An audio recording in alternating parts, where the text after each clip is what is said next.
For the last 27 years, I've had the opportunity to work with many at-risk youth, hundreds, maybe even potentially over 1,000 at-risk students over the last 27 years. And I want to share with you a few of the strategies that have worked for me. In no way should you consider this an all-inclusive, end-all, be-all of at-risk strategies. These are just a few of the things that have worked for me that I want to pass along that you might be able to implement into your classroom. So let's begin by talking about and defining what an at-risk student is, and so we'll go from there. Thanks. Quick. At risk by definition means at risk of not graduating high school or at risk of not promoting to the next grade level. It's students who are below a 2.0 GPA, students who are behind in academic credits, or students who have not passed certain state standard tests. Those are the students who are at risk of not promoting or at risk of not graduating. And there's a lot of groups that fall into this category. I'm going to talk to. There's a checklist over here on the left of the slide of the video, and I'm going to talk about several of them. Lower socioeconomic status is one of the groups that has a high number of students who are at risk, and there's reasons for it. One, those students may not be meeting their basic needs of being fed at home, and two, if they are, they may be working at night to contribute to their family's success as far as providing food for the table.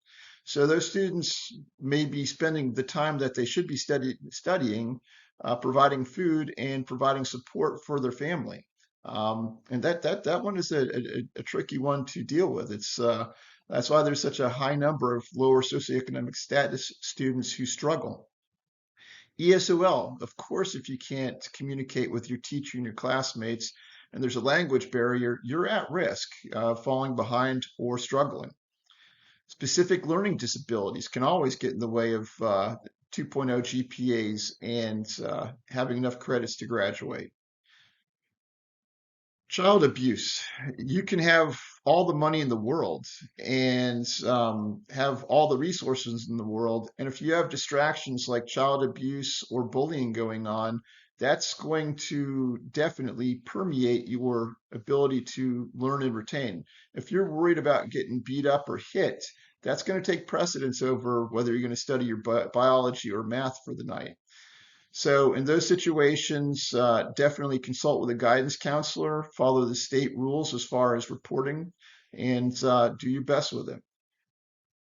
If you are get students who are already behind in grade level, as a person who teaches high school, I get a lot of 11th and 12th graders who have deficits in math, English, science. They've got deficits all over the place. A lot of times these at-risk students who have struggled and been passed on need to have interventions put in place to get them caught up to where they need to be. So you're inheriting some students who at some point didn't pick up a specific skill that they need to be successful, and it's our job to intervene and figure out how to correct that. If a student has low self-esteem for whatever reason, that's going to have some major impacts. Lack of academic success. I always talk about winning. I'm a coach, and you can learn how to lose. If you're told that you're not smart or have not had success in a particular subject area, you're going to go in there with a preconceived notion of I can't do it. So these are students who are at risk. Anything that gets in the way of your life, regardless of what your resources are, what your mental capacity is, those are the things that make you at risk. And I'm going to talk about what I've done in a lot of these cases, give you some things to think about that you might be able to implement with your students to help you put some strategies in place to help these students succeed. Lower socioeconomic status. This is going to be your largest group of at-risk students. And having done this for 27 years, I've taught hundreds, if not thousands, of students who are at risk. And the big thing facing them is lower socioeconomic status. What's worked best for me is building the relationship with the student and showing them a different side of life. We're 40 minutes from the beach where I live currently and where I teach. And it's stunning to me how many students have never even been to a beach. All they know is downtown. So just getting them on field trips and showing them a different side of life is huge. It impacts them. You've got to show them that there's more to life than what they currently know to get them to buy in. Building that relationship with them. I'll put a link to a video that I shot about building relationships with students. And it's absolutely critical. That is probably the single biggest thing, biggest strategy you have that you can implement to reach your lower socioeconomic status students. And some of the things that hinder them is their parents may never have gone to college. I've had so many students, so many really cool success stories of students going on to college simply because all I had to do is show them how to apply to the college and how to get financial aid. A lot of them simply don't know how to do those things because their parents have never been involved with applying for financial aid. So you can provide that to them. And also selling them on the importance of education, whether it's graduating high school, graduating college. College isn't for everybody, but in some cases, if the only thing standing between a student and college is the application process for getting into schools and financial aid, be the person who steps in or introduce them to somebody who can get them to further their education.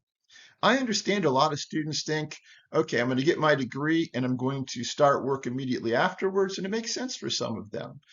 But the important part of that is teaching them balance and helping them to balance work currently with school. A lot of your students, your lower socioeconomic students, are actually contributing to the family financially. They're providing food, they're providing, helping pay bills.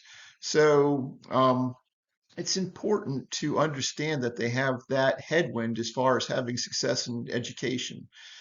So, long story short, because like I said, I could go on for hours about this particular category, is build the relationship, show them a different side of the life, get them out to the beach, get them out to different uh, experiences that might be life changing for them.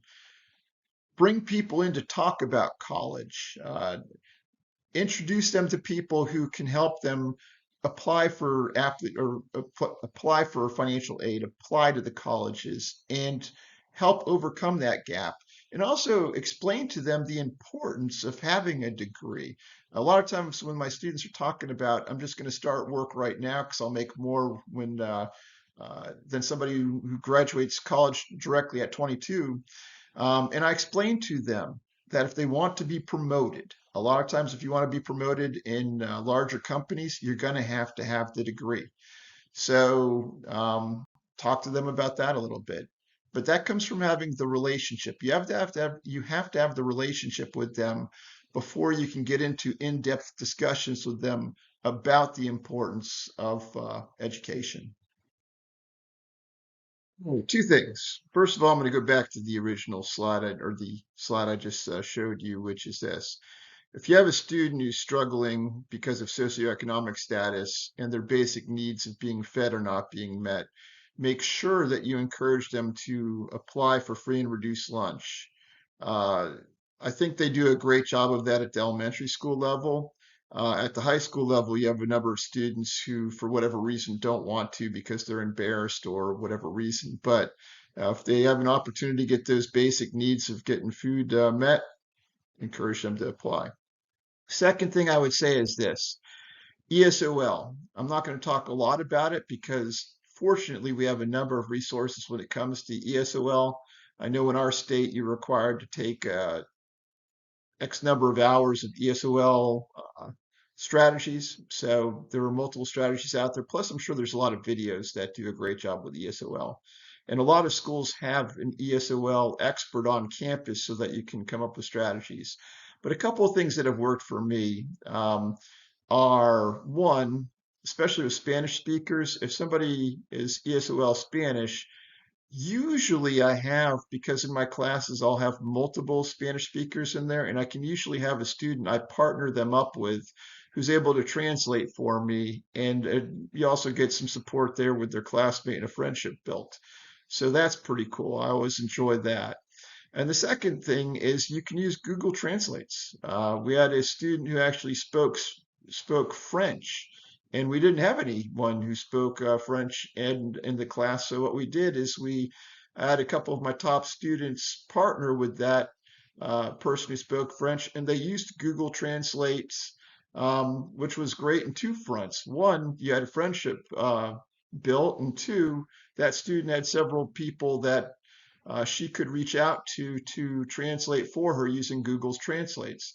So, and I think the students, because they were high performers I partnered with, had a lot of time, a lot of fun communicating with that student. So, a couple things that you can use: partner them up with somebody who speaks the language who's bilingual, or use Google Translates. Just like ESOL, I'm not going to go into great detail as far as learning disabilities. I could spend days recording videos covering all of the different types of learning disabilities and the things that I've implemented to assist with them. The important thing is that you read and follow the IEPs.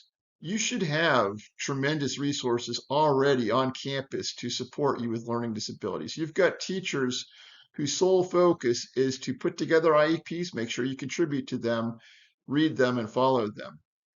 And I'm sure there's a lot of videos.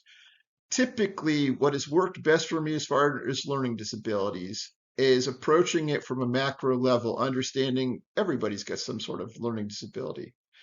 So I focus on the modalities. And so I'll do something for my verbal learners, I'll do something for my visual learners, and I'll do something for my kinesthetic learners. Kinesthetic is probably the most difficult of the three to adapt your instruction for. But in science, we have labs, we have manipulatives, we have different things a student can take apart and put together. So for your kinesthetic learners, one of the simple things I do is vocabulary drawings. I will have them draw concepts. And if they want, they can make models. They can use a 3D printer. They can do whatever they want to do to replicate each of the concepts, whether it's drawings or some other manipulative to assist them with that. With my auditory and visual, I kind of knock them both out in one when I do my notes. So my notes, I record my notes on PowerPoint, and then I also record little cameo videos, just like I'm recording for you right now, and put them on the bottom of my notes. So my visual learners can read the notes as they go through them, and they can read the book. My auditory learners can listen to me as I read through the notes, just like I'm doing that right now for you. Now, I'm not reading notes and going off memory here, but the you get the point, which is if you record your videos, I record videos of my notes for every chapter. I post them online so that my audio and visual learners have access to them anytime they want. All right. As far as learning disabilities, let's wrap that up real quick, which is learning disabilities. One of the things that I frequently do is help students identify their learning modality. I will sit down with a student and ask them a few questions, and I'll put a link to a video to assist you with that and say, hey, this is the best way you learn. And I will show them strategies that they can use as far as other classes, or if they go on to college, that they can use their learning modality. As far as abuse and bullying, there are some great professional development products out there. There's a lot of required videos to watch. And it's important that you watch and pay attention, because during your career, you're probably going to come across both. You're going to come across abuse cases and bullying. I've had to call DCF multiple times as far as reporting abuse. Make sure you follow your state statutes on that. As far as bullying goes, that's personal. When I was in middle school, I was bullied every week, if not every day. So I get it. And it's a fundamental driving force in my personality. It's why at 57, I still run sprints, why I still work out, and why every member of my family is a black belt in karate, because that was a driving force in my personality. It has impact, and it definitely impacted me in middle school. So, and one of the things you can do is be present. Uh, I always monitor the halls because that's where I got bullied. Typically, I got bullied in the halls, and so I to this day I monitor them. That's an important thing. be present, get out and monitor those halls and make sure that you intervene when you see things happening. You might even pull people aside and have a talk with them. I don't have a lot of answers for you on this one. This one is almost out of your control, but there are a few things you can do. Lack of parental support. First of all, understand that it occurs frequently. You have a lot of parents who education may not be that important to, or simply you've got to they're struggling to make it financially and they don't have time to be involved with their students' lives. There's a whole host of reasons that you might have a lack of parental support. And this goes back to a lot of times in this situation, it's lower socioeconomic status because the parents simply don't have time to invest in their students' education. They're tired and trying to make ends meet, and uh, putting food on the table comes before sitting down with a student and doing their homework. But where you can help is having that relationship, building that relationship, and being a support system for that student. I know that you all didn't sign up to be parents to all of these students, but in reality, to some degree, you are. You're a caretaker. You are somebody that they respect, they look up to. You're a hero to them, even if they don't say it, even if they act like they don't like you. And this is again going back to having appropriate student relationships. I always tell people you shouldn't be friends with the students. You should be more like a parent, an adult role model, and understand there's a line you don't cross. And I have a whole video on that. If you've not watched it, definitely watch it. But what you can do is fill in that adult role model role for the students. I know you didn't sign up for it, but at the end of the day, if we don't do it, in some instances, we're the last line of adults they have a chance to look up to. You are going to run into this a lot, especially at the high school level, which is if a student is behind grade level in any particular discipline, any particular subject, education builds upon itself. So you continue to build on what was previously there. And if a student was out for any particular period of time, had a teacher who struggled connecting with that student and didn't learn enough in that particular subject area, um, it becomes amplified. And I teach them in high school, usually 11th and 12th graders. By the time they get to me, some particular subjects are very, very amplified. Whether it's math, English, it can be a host of different subjects or disciplines where students struggle. And so you have to meet them where they're at, which is if they're at a sixth grade reading level, that's what you got to work with. You got to take your subject matter and adapt to it. And I imagine some subjects like math, it's got to be really hard. And I can personally attest to this, which is I had a very weak algebra teacher. He did not get the job done. He never connected with me. I never learned algebra very well. And when I got to geometry, I was getting the first D's in my life because I wasn't able to do the algebra portion. Things like the Pythagorean theorem didn't make sense to me. A squared plus b squared equals c squared when I didn't understand a squared and b squared.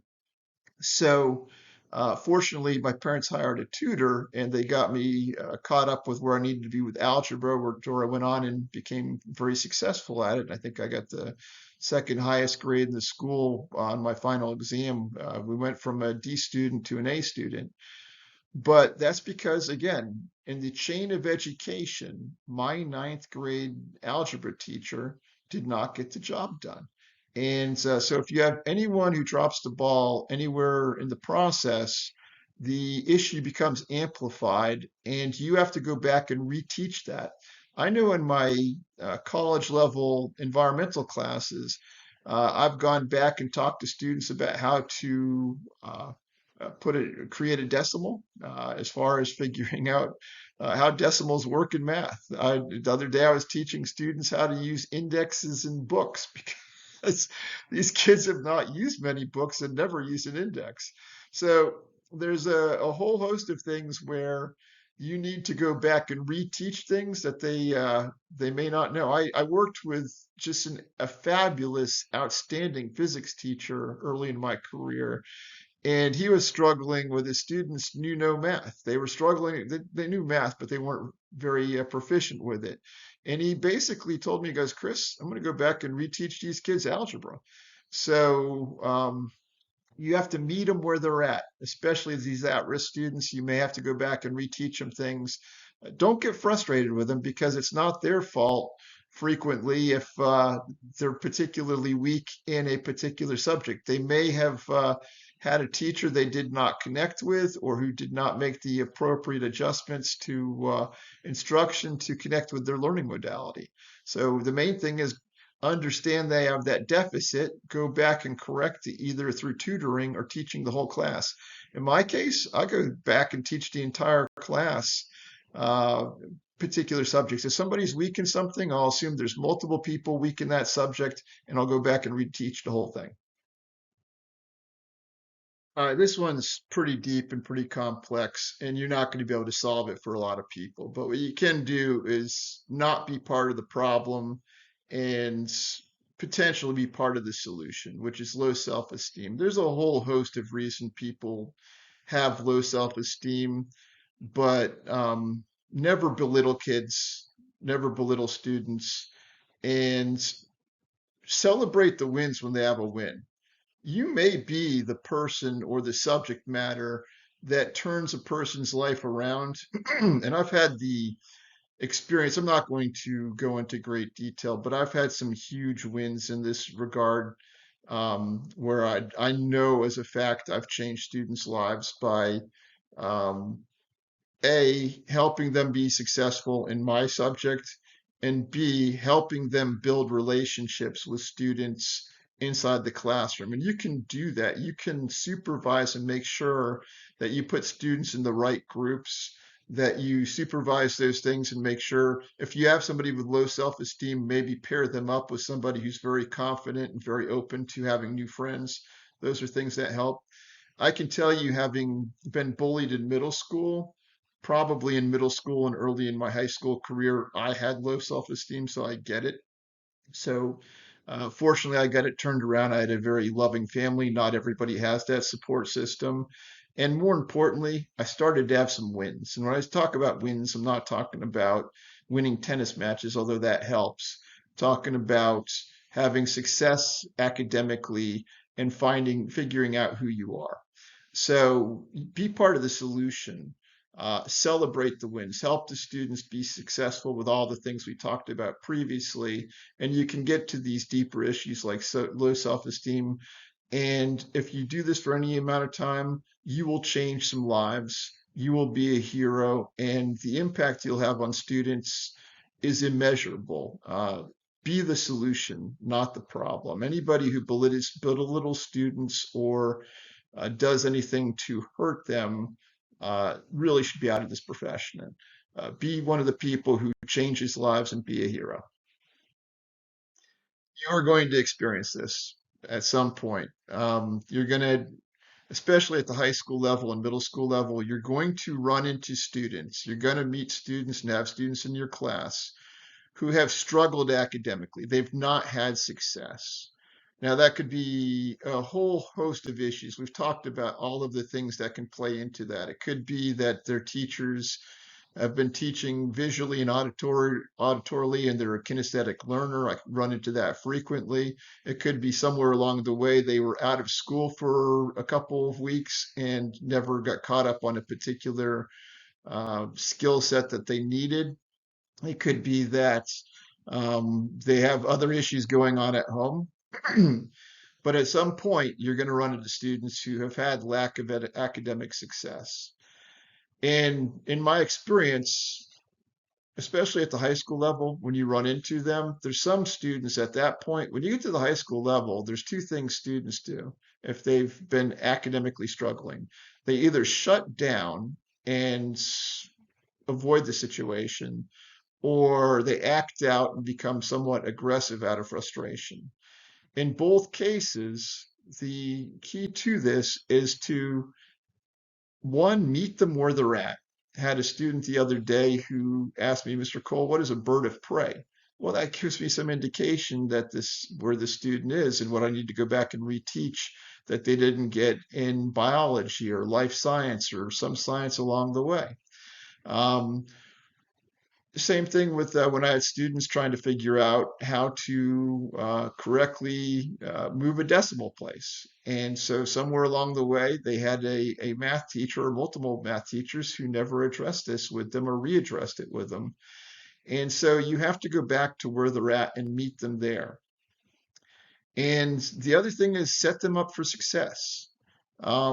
Engage them. You've got to, before you can meet them where they're at, you've got to engage them. And as I keep going back to it, have that relationship with them to where you're safe to talk to and to where they understand this person cares about me and build that relationship. So you've got to have the relationship, you've got to set them up for success, and you've got to meet them where they're at.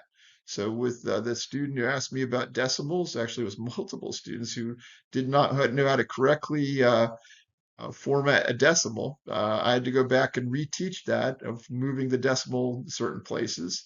With the student asking about birds of prey, had to basically show them what that is. And set them up for success. You've got to engage them because a lot of times they're shut down. And that might be as simple as having a cool lab, uh, getting them to think about something, relating something to their terms, relating something to pop culture or whatever's going on with them. These are the ways that once you re-engage them, you can go back and start addressing those deficits that they have and get them corrected so they can have success in the future. And that's what we have to do is we have to build that relationship, re-engage them. A lot of times with these students, you've got to demonstrate to them that the things they're learning in the classroom are relevant. You've got to make learning relevant. If it's not relevant, why are we teaching it? So you've got to make it relevant and explain to them how the concepts fit in real life and fit in their life. So I hope that helps you with the academic success piece. Anything that gets in the way of learning can make a student at risk of not graduating. And as we've discussed, there are so many different factors. It's not just one demographic. It's not just one socioeconomic class. Anybody can be at risk if something gets in the way of their learning. Give you an example. Again, with me, I lost my father later in life, but had I lost my father earlier in life when I was in middle school or high school, that would have put me at severely at risk because he was such a strong pillar in my life. So you can have all of the resources in the world, all of the love and support in the world, and still be at risk. We all have headwinds. We all have things that impact us, um, regardless of where we are in life and the age group. And when we're talking about students, there are a number of things that can come into play that can put them at risk. And the important thing is, as I've alluded to several times through this video, is having that relationship. One, having the relationship with the student to where you're safe to talk to, you're the adult in the room, they respect you and they'll listen to you. Um, and that is so critical to getting these students turned around. And then going back and meeting the student with where they're at and addressing their deficits. Once you have that relationship and they know that you're safe to reach out to and they can have that conversation, you can build that relationship in an appropriate way, as we've talked about with these students, and address some of the issues and make learning relevant, make it relevant to their lives, explain to them the benefits of learning, overcome some of those deficits they may have from their socioeconomic status if that's in the way, as far as teaching them how to apply to college. At least it gives them that opportunity that if they decide that it's worth pursuing, they can handle the financial aid, they can handle the application process.